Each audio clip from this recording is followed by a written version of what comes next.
प्यारे बच्चों नमस्कार। आज मैं फिर एक बार उपस्थित हूँ आपके पास वर्कशीट संख्या 37 लेकर, जो कि शिक्षा निर्देशालय द्वारा राष्ट्रीय राजधानी क्षेत्र दिल्ली से निकला हुआ है। विषय है हिंदी, कक्षा 9वीं क्लास। पाठ का नाम प्रेमचंद के फटे जूते। यहाँ विद्यार्थी स्वयं अपना नाम लिखेंगे, यहाँ अध्यापक का नाम, तथा आज की दिनांक है 28/9 सन 2020।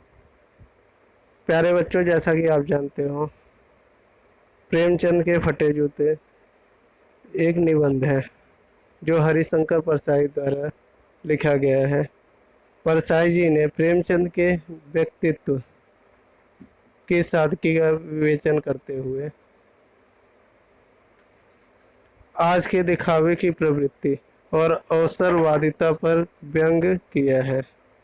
वे प्रेमचंद के व्यक्तित्व के बारे में तो बताते ही हैं, साथ ही अपने बारे में भी बताते हुए क्या कहते हैं, आइए इस गद्यांश को पढ़कर पूछे जाने वाले प्रश्नों का उत्तर हम देते हैं।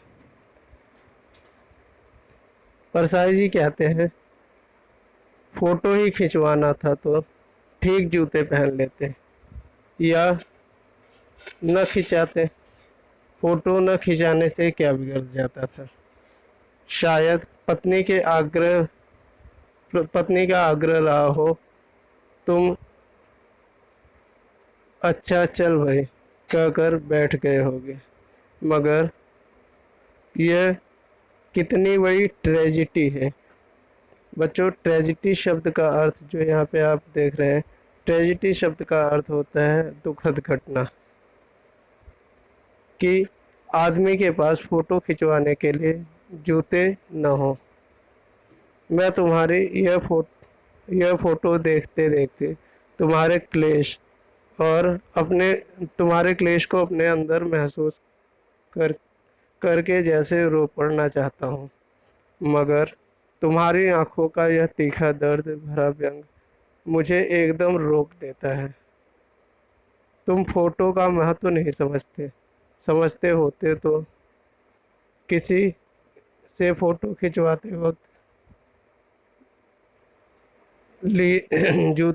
किसी से फोटो खिंचवाने के लिए जूते मांग लिए होते। लोग तो मांगे की कोर्ट में वर दिखाई करते हैं और मांगे की मोटर से बारात निकालते हैं। फोटो खिंचवाने के लिए तो बीवी तक मांग ली जाती है।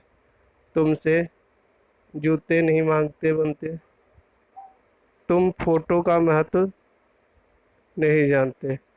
लोग तो इत्र चुपड़ कर फोटो खिंचवाते हैं। बच्चों, इत्र का अर्थ होता है जो आजकल नए फैशन में जिसे हम कहते हैं परफ्यूम लगाना। तो फ़ोटो खिंचवाने का इतना ज़्यादा शौक़ होता था कि लोग इत्र यानी परफ्यूम लगाकर फ़ोटो खिंचवाते थे। यानी यह पाठ उस परजीवी संस्कृति को उजागर करते हुए एक व्यंग किया गया है जिसमें लोग दिखावे के लिए अपने आत्मा तक को गिरवी रख देते हैं। इस पाठ के माध्यम से लेखक न सिर्फ प्रेमचंद की सादगी को प्रस्तुत करता है, बल्कि आज के दिखावे भरी जिंदगी पर भी व्यंग करता है। बच्चों, इस पैराग्राफ पे आधारित कुछ प्रश्नों को दिया गया है जो आपके सामने निम्नलिखित है।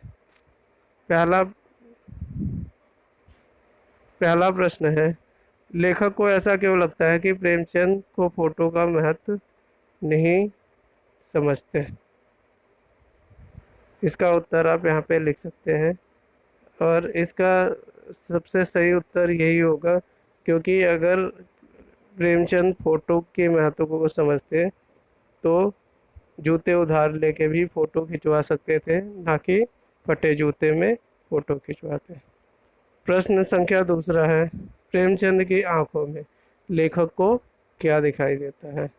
तो प्रेमचंद की आंखों में लेखक को क्लेश या एक दर्द व्यंग दिखाई देता है। प्रश्न तीसरा, जो लोग फोटो के महत्व को समझते हैं वो फोटो कैसे खिंचवाते हैं? फोटो खिंचवाने के लिए आप क्या क्या तैयारी करते हैं? तो इसका उत्तर यह होगा कि जो लोग फ़ोटो के महत्व को समझते हैं वो फ़ोटो खिंचवाने के लिए अगर उनके पास कोई वस्तु नहीं है तो उधार लेकर, अपने दोस्तों से, परिवार के लोगों से उधार लेकर फ़ोटो खिंचवाते हैं। अब आप फ़ोटो खिंचवाने के लिए क्या क्या तैयारी करते हैं, ये तो सिर्फ आप बता सकते हैं, तो इसका उत्तर आप बताएंगे। प्रश्न चौथा, लेखक किस ट्रेजेडी की बात कर रहा है? तो मैंने ट्रेजेडी का अर्थ बता दिया था। इस प्रश्न का उत्तर आप स्वयं। अगला प्रश्न है पांचवा, उपर्युक्त गद्यांश में लेखक ने समाज में व्यक्त खोखलेपन और दिखावेपन को दर्शाया गया। क्या आज भी समाज में यह प्रचलन जारी है? तो इस प्रश्न का उत्तर मैं आपके ऊपर छोड़ता हूँ। इस प्रश्न का उत्तर आप अपने स्वविवेक से देंगे। नमस्कार।